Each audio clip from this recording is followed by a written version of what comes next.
So we have Freedom Gundam for $72, $85 for the Witch and a Bride, $152 for Overflowing Affection, $800, $1,485. What? Welcome to another marketplace video, guys, and if you enjoy videos like this, be sure to hit that like and subscribe button, and let's go ahead and get into it.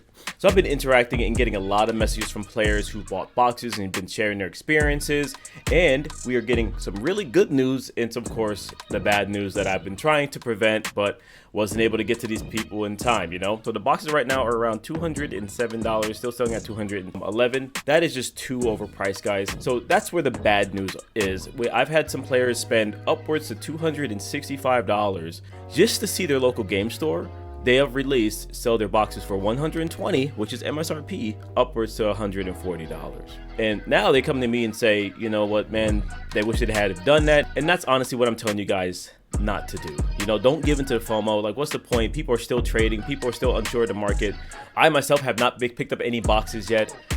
Quite honestly, I've spent a majority of my money on some Gunpla because I had the benefit of having the Gundam base be very close to me. So I went ahead and traveled to it, and I spent a good amount of money there. If you're interested in seeing that video, again, be sure to like, subscribe. I will be showing like a little mini vlog of my experiences there, and of course, my haul. All right, to start things off, let's go ahead and look at our starter deck cards. Let's see how they're holding up here. So everything is slightly dipping a little bit. L-Strike Gundam is actually going up in price. I will say this, talk of the town right now is, of course, everyone's jumping on the white-blue bandwagon, and of course on the Wing Gundam white wagon as well, because that was like the most recent decks that were top, and that's just pretty much what a lot of people would gravitate to. You're gonna notice a trend of all these white and green cards having low listings because a lot of people are keeping these, or of course grabbing them. So the hot sales right now, guys, are going to be like Wing Gundam here, and of course L-Strike Gundam, because of those decks. But look at this Amuro Ray now. There's only down to 2 listings here, and come on, guys, you're gonna buy a Amuro Ray for $85. It is not that serious out there, boys. I would not be surprised if they come up with an alt art Amuro Ray. I don't think one has been announced just yet. Yeah, I don't remember one. I don't think one's been announced, but I'm pretty sure they're gonna come up with the Amuro Ray and a Char Aznable alt art at some point in time. I know they already have the Char from the beta, but that one's like darn near impossible to get here. $85 for one, that's kind of nuts. But again, it's played in, of course, blue, white, blue, green, and you know, those are the only 3 colors, and everyone's giving up on red because, you know, because blocker is like the best keyword of all time. And here we have set 1, guys. There's some cards at the top that I'm not surprised that are there, but I will say, other than the Witch and the Bride being at the very top, that one is actually kind of surprising to me, quite honestly. I didn't think it was gonna be that much of a chase card here. I think it's because the artwork is just so different. I guess Witch and the Bride or Witch and Mercury fans are just a whole different breed of fans. Take that with it however you will, guys, but $90, $122 is quite absurd. Go ahead and take a snapshot of the past sales here. So we have one here at $197.99. I think this is a false sale, but here, this is, I guess you can say this is more in tuned, and then of course you go down here. That is a pretty impressive price for a card that I find personally to be quite just okay. All right, and here we have a really, really good card, and I actually love how this card is like pastel colors, light. It looks, I like when alt arts kind of do this. It really feels like it's truly alternative arts. I love how the directors allowed the artists again to kind of go in whatever direction they really wanted to, as long as of course they portrayed the character correctly. This was done beautifully. I love it. So we have the earlier sales looking to be what, in the 200s. Though these are moving, but again, you see that this is the only one time. I think this is a false sale here, but as of right here, this is where it kind of started at $100. It seemed to be more fair price, and then someone took a chance, boom, and then they kind of like divvy down from there. But as you can see, it's kind of holding steady around that $100 to $110 range here. So yeah, so you could pretty much say, guys, that this card is essentially worth 38 sold on day 1 alone. I mean, to each their own, guys. I'm not a, you know, rare chaser. I play base rarity. It doesn't bother me whatsoever. I only play my trophy cards if I get them, but otherwise, you know, I would rather spend this on Gunpla, all I'm saying, or something else. All right, and here is what I believe to be the actual rarest card. Some people are downplaying its rarity because they believe you get 1 per case guaranteed. So at least 1 person at your store will be able to pick these up. So you can take that with a grain of salt, but at the same time, it's just a resource. You know, you're just tricking out a resource. So how much do you also value a resource at? I would have been nice if you were able to C++ of any resource. That would have changed the entire dynamic of the game here. You know, players players would have been wanting one of each, and of course one of each of the max rarity C++. This card may face some downturn very soon, at least within a week here. So right now we have a 124 sale, but we have two 124 sales, so you can probably say these are fine, because this is probably when you're thinking of, okay, this is the strongest rarity. A lot of people are saying this is the most, you know, expensive card in the set, and then it dipped down by 24, and then it kind of just stayed steady from that point forward. So a lot of people haven't been, you know, feeling confident of coming out of this range as of yet. So here's your top sellers here, and you can see that it's just like a lot of normal players are picking this up. Some stores probably cracked them from cases. If you're a resource guy, I mean, go for it. If I were to pick this up, I definitely would sell it, quite honestly, because in this game, you know, especially in our locals, we can use any card from any game as a resource. So your guys rocking from One Piece, bring your Don over. You're definitely capable of doing that, at least at local levels. I'm not sure at any kind of pro scene just yet. I know you can use them in different languages, the resources, but I'm not sure about different games and titles and things like that. Well, I won't go through all these guys, but we have Wing Zero at near the top here. Only 12 listings, as you can see. There is 46 listings of this Wishing Abroad. Like I said, guys, I think this is just overinflated for no reason, but we have 12 listings here because people want this card. Look at this Shenlong, looking pretty good here. We have 25 listings there. I just want to take a quick look at Merida Cruz here. I thought this card was going to be a little bit more, but it is just a rare plus. So a lot of people are probably just playing base rarity because the card only costs like $2 normally. And you can see there is a dip here. Let's just go ahead and take a look at the history. So right now we did have some sellings for 99, 98. You could take those with a grain of salt, and then someone undercut all the way to 78, and then it's kind of been hanging tight and just slow rolling down from that point forward. All right, let's go scroll down. You can take a look at all of the other alt arts here. They are pretty much $30 plus. So if you think about it, if you put any alt art guys in your mind, you could probably get it for more than $30 as of right now. But let's go ahead and take a look at some of the non alt art guys here. And look, we have one who squeezed in at $36, selling at $32. So he's kind of creeping up in price again, with the whole like white plus any color being the best deck of all time. We have Freedom Gundam at the top. That is just the talk of the town right now. I went to 3 different stores and everyone's kind of saying the same thing. I just say we're at the top of the meta, guys. We have a whole lot of game left. So right now it's about a little bit more than 24 hours after release, and as you can see, we have over 177 sales.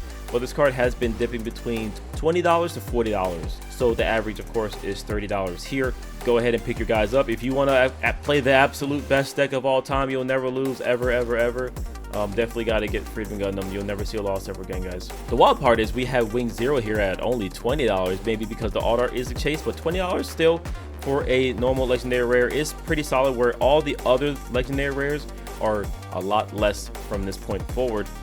We also have over 170 sales with Wing Gundam Zero, and he has been hovering around the $20 to $25 range, so you could think of him as just a $20 card. All right, I just want to take a quick peek at the resources, the C+ resources. So we also have the Wing Zero at the top here, and I'm surprised that he is not immediately followed by Freedom, and you know, to be the top 2. The Xeon ones are weirdly dropping. Are you Xeon players actually falling off? You guys have no hope because your deck doesn't contain the color white, and you don't think you can win the game anymore because anything that contains white automatically wins the game, right? That is kind of wild for me to see. You know, I thought these cards would be at a higher value. Out of all these, all I really want is a unicorn, and I hope they make a unicorn of all of them. I definitely want Banshee. I definitely want Phoenix. For some reason, we have our lone warrior, our lone Zaf warrior over here at $5. We're like, no one plays this card. No one plays red. See, all the red hate in this game. You red players, are there any red players out there? There are probably no red players out there. If they are, they're probably only playing Kshatriya and playing it in blue. So I guess that's a red player, but like, man, you guys got to rise up and support your Zap squad. So as of right now, we do have a bit of cards that are not making any sales whatsoever, and these are primarily because these haven't been in any real list as of recent. Shamblo has been like maybe like a touch up on maybe very few decks. It just looks really cool, quite honestly, as an art. But we have Delta Plus at $24, but not selling at all. So of course that card is not worth $24. So when you look at these cards, guys, you can't say this is worth that, this is worth this, because look at it. We have over 35 listings and not one has sold. We have over 30 listings here, not one has sold. We have over 40 listings, but no one's. They're kind of scared to bugs. They're kind of scared to be the one to undercut, and when it's gonna, you know, actually happen. These cards may only actually trigger once someone actually makes a topping with something, and then like the floodgates will open. So quite honestly, I would probably like take these down. until that time. Citizens We Stand, I think there's some use around this card here. Battle of the Aces, I don't see why this card isn't played, but a lot of people don't like the fact that a card has to have damage on it before it can even be played, or otherwise it's a dead card in your hand. Doesn't really like it feel do anything. And Lego, of course, having to have that Zaft threshold requirement to even perform anything, and also has to be able to attack into something. So it feels like almost like a worse Sazabi in a way. So I can see how people are kind of steering away from this. As you can see, all your legendary rares are dipping hard in price because you get about 6 of these per box, and there are a ton of listings on a lot of these cards. The Kasachas are going down, are being ate up. The Gundam Decides are being ate up, and of course the Freedom Gundams. These are probably not going to exist anymore. As if I refresh my screen, these are probably going to be at 0 listings, just because, of course, Freedom Gundam wins you all of the tournaments, right? So you definitely need to pick this up. And look at this, the Gundam Banshee going up. There's 65 listings here. It's only going to go up. Even in its proper build right now, it's just still a little wonky because it can only work with Marita Crews. A lot of people have varying opinions about this. Me personally, I like this card. I would play this at 2 or 3 of if I were to play a specific deck. I do have a deck built for it. I may show you with that later, but it depends. I gotta keep something in my back pocket, guys, because I'm gonna be planning on playing very competitively. And I can't share all my secrets just yet with you, but if anything, if we win, and of course, if it's out there, then I have no choice at that point than to share it with you, right? And then I'll have to figure out another deck at that point in time, because that's how I really work. I roll with playing something that's a little bit more rogue, a little bit not understood. So when people play into my list, they don't really know what's happening. They don't really know what's going on, and because they're so practiced versus the main meta that they're never practiced versus me. So I always really go for that. Even if my deck is a little bit worse, it technically becomes a little bit better because my opponent isn't practiced versus it. So that's how I think about it, guys. What do you think about that strategy? Now, I almost forgot to go over these insane cards here.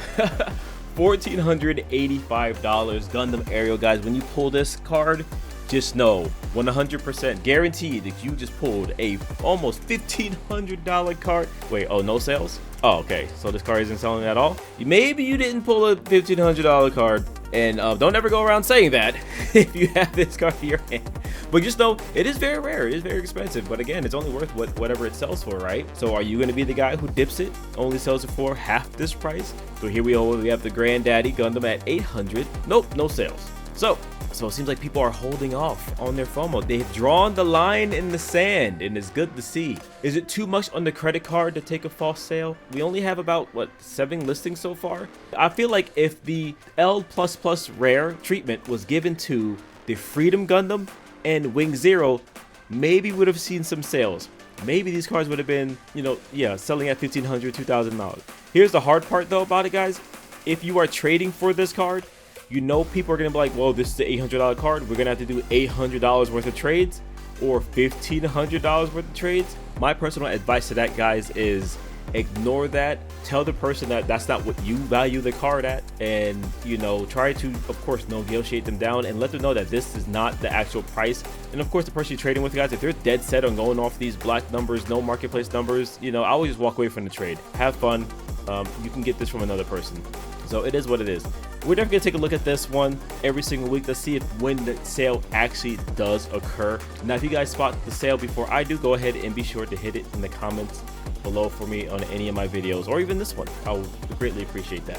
All right, guys, I know it was a kind of quick video I kind of threw up together, but I just wanted to go ahead and show you how the game has impacted the third-party market this early. And I hope you guys were able to pick up your boxes at a decent price. And I feel bad for any of you guys who had to go ahead and go for $180, $200 boxes because you had no choice, or you felt like you had no choice. And of course, you're seeing a lot of YouTubers, even in other countries around the world, of them picking up cases upon cases upon cases. Who knows the individuals, like actual finances? Maybe they got money like that, but maybe, just maybe, they were just sort of at a more affordable price. I know in this video, guys, I showed up a lot of alt arts, but if you want to see my initial reaction and all of the textures on all these alt arts, check out this video right here. And if you want to see my other Gunpla content, go ahead and check out this video right here. I know life can be hard out there, guys, but keep your head up, keep moving forward, and most importantly, let nothing stop you. Peace out, guys.